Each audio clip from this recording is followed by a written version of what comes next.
Bonjour à tous, j'espère que vous allez bien, malgré cette période un peu spéciale de confinement.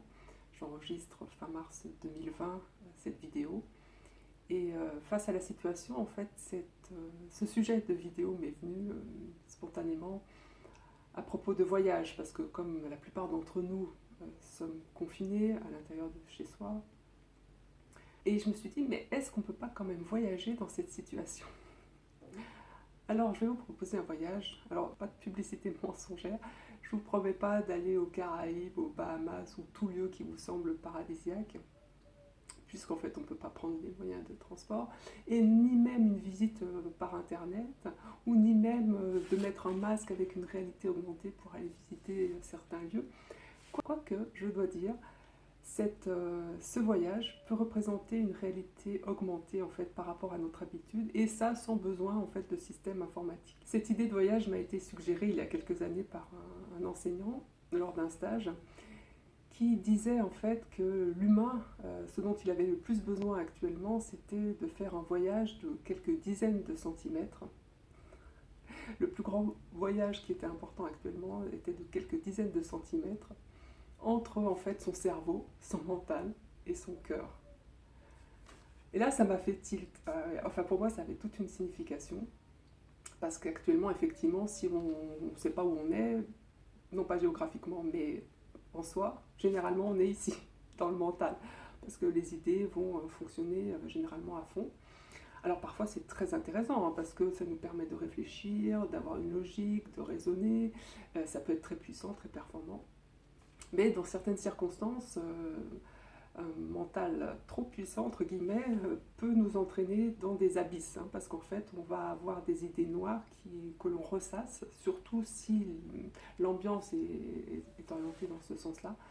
Et donc, on va vite sombrer en fait dans la peur et aussi dans une sorte de morosité, voire pire. Hein. Alors que peut-être la situation peut être vécue différemment, hein, si on s'échappe en fait du mental, au moins momentanément. Ça ne veut pas dire ne pas y revenir ou ne pas y être quand il y a besoin, bien sûr. Hein. Mais on peut peut-être voyager ailleurs, dans notre monde intérieur. En fait, il y a le monde extérieur, mais il y a aussi notre monde intérieur qu'on oublie généralement. Et là, quand on est confiné, qu'on est un peu à la maison et qu'on ne peut pas trop se déplacer, c'est la période idéale pour aller justement visiter notre monde intérieur. Et on n'a pas forcément l'habitude de le faire. Par contre, on a l'habitude d'être dans son mental. On ne réalise pas que c'est notre monde intérieur, mais c'est une grande partie de notre monde intérieur avec tout ce qu'on projette en fait comme idée, comme image, etc. Mais si, pendant certaines périodes, tout ça nous prend la tête justement, et qu'on ne se sent pas forcément bien, ça peut être intéressant d'aller voir ailleurs dans notre monde intérieur. Et cet ailleurs aussi qui peut être plus calme, c'est d'aller voir au niveau du cœur. Alors c'est pas forcément un voyage qui va attirer tout le monde, hein, mais je vous le propose et vous pouvez toujours essayer. Alors comment on y va à cet endroit-là si on n'est jamais allé? Donc on ne peut pas utiliser le train, l'avion, etc. Bon, voilà. Donc il va falloir faire autrement. En fait, c'est tout simple. Hein. Du moment qu'on a envie, eh bien, on pose cette intention d'aller dans son cœur et on peut s'aider de la respiration pour justement se reconnecter avec son corps. Hein, c'est toujours la même histoire quand je vous parle de respiration. Dès qu'on va focaliser sur notre respiration, on va focaliser sur notre corps. Et si avec notre intention, on a l'intention de focaliser au niveau du cœur, notre attention ira à cet endroit avec le souffle.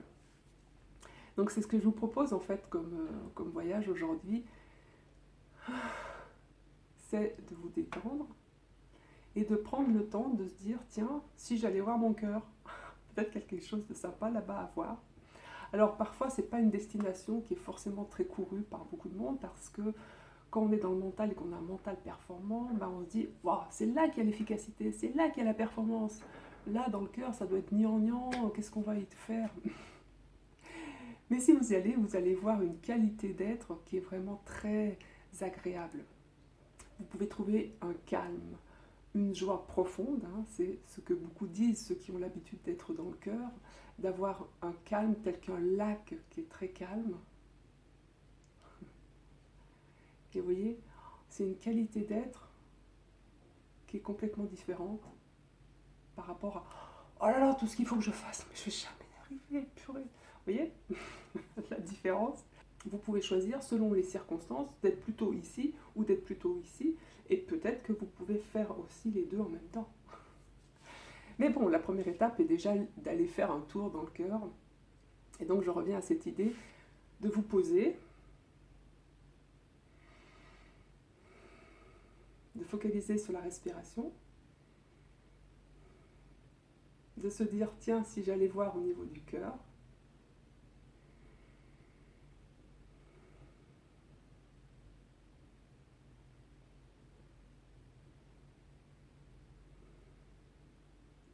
alors pour vous aider aussi, vous pouvez rajouter, le mental sera ravi de fonctionner aussi à votre service, de penser à quelqu'un, à quelque chose que vous aimez particulièrement. Parce que cela va raviver les qualités du cœur, qui est le lieu de l'amour. Donc pensez à une situation, à un lieu, à quelqu'un, à un animal que vous aimez vraiment. Et donc, et vous amenez cette sensation, et vous allez avoir cette sensation d'ailleurs au niveau du cœur. Et vous restez dans cet état le plus longtemps possible. Bon, il y aura peut-être des idées qui vont émerger, etc. Mais vous essayez de revenir à ce que vous aimez, qui vous aimez, etc. En vous aidant aussi de la respiration pour aller à l'intérieur de vous, voir les sensations qui apparaissent quand vous portez votre attention au niveau du cœur ou au niveau de quelqu'un ou de quelque chose ou d'un animal que vous aimez.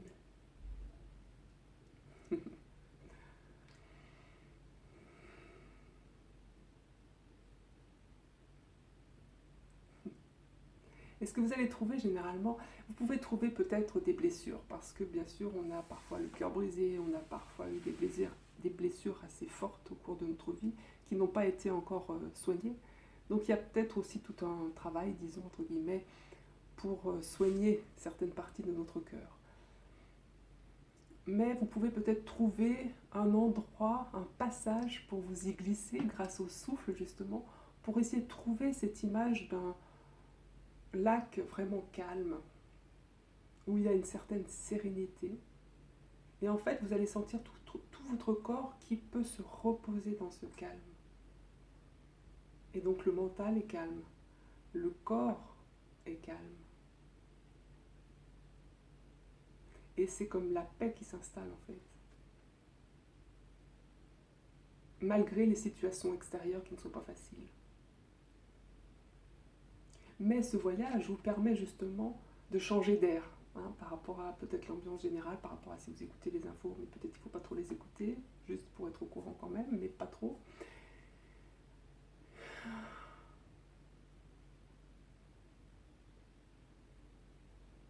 Voilà. Et puis ça peut être simplement une petite balade aujourd'hui, hein, juste pour un peu tâter le terrain, voir comment ça se passe là-bas, dans son cœur, dans notre monde intérieur au niveau du cœur. Si vous y restez assez longtemps, que vous vous concentrez sur les sensations à ce niveau-là, vous allez peut-être sentir votre cœur qui bat. Hein, donc comme la pulsation en fait de la vie. Donc vous allez vous sentir vivant. Hein, dans votre monde intérieur, vous allez vous sentir vivant.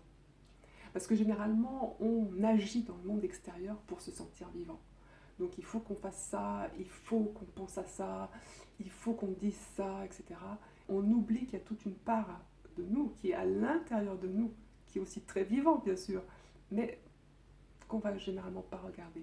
Et là, en fait, dans cette situation où on est un peu immobilisé, à peu agir dans l'extérieur, ça peut être intéressant d'aller voir son monde intérieur.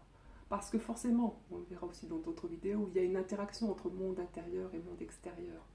Donc par la connaissance de votre monde intérieur, par comment vous allez l'agencer, par comment vous allez aller le visiter, où est-ce que vous allez aimer y rester de temps en temps, vous allez modifier en fait l'ambiance autour de vous.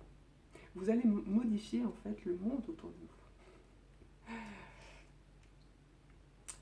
Mais bon, il faut commencer petit à petit. Hein.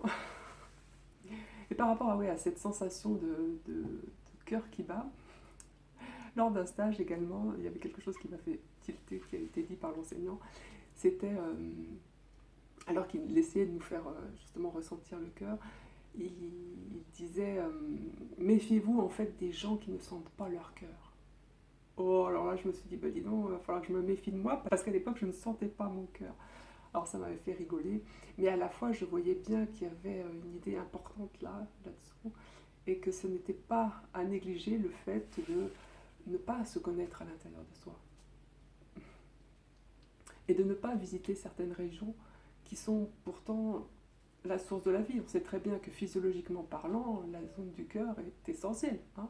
C'est le moteur de la circulation sanguine qui permet les échanges gazeux entre l'extérieur et l'intérieur, justement. Donc on sait que cette région est importante. Donc ça vaut peut-être le coup d'aller la visiter plus que d'habitude, sans attendre à ce qu'elle nous manifeste des tensions, parce que parfois on peut avoir des contractions au niveau de la poitrine, on se dit oula, qu'est-ce qui se passe? Et là on va mettre notre attention dans cette région, il n'y a que la peur. Mais on peut y aller tout à fait sereinement, sans attendre qu'il y ait quoi que ce soit de problématique à ce niveau-là, ou de signal, tiens, il y a quelque chose qui se manifeste. Mais d'aller voir ce qui s'y passe, et peut-être que d'y aller comme ça, de temps en temps, voire régulièrement, voire de s'y poser de plus en plus longuement, selon les personnes, ça peut amener peut-être aussi une lucidité au niveau du mental. Parce qu'en fait, le mental ne sera plus emballé. Il ne sera plus amené à tourner en cercle vicieux parfois sur des idées qu'il va ressasser. Parce qu'en fait, il aura comme une base en fait, qui sera une sorte de paix, de lac tranquille.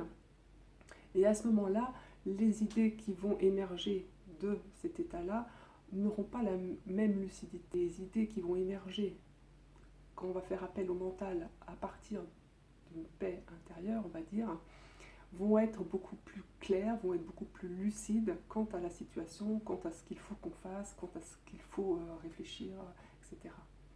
Donc, c'est pas l'un ou l'autre, mais en fait, il peut y avoir une alliance en fait entre la qualité d'être quand on est dans son cœur et la qualité d'être quand on est dans son mental. Il n'y a pas à opposer les deux en fait. Bon, ben, je vous souhaite un bon voyage si vous voulez tenter l'aventure. Vous pouvez faire juste une petite balade, hein, pas très longue, juste pour voir ce que ça donne, et puis peut-être y retourner de temps en temps, parce que le cœur, s'il n'a pas eu l'habitude d'être visité, ben peut-être qu'il va être réticent ou qu'on ne va pas trouver la porte tout de suite, en fait. Hein. Mais il faut persévérer. Portez-vous bien, soignez-vous bien, et merci à tous ceux qui aident les autres. Ciao.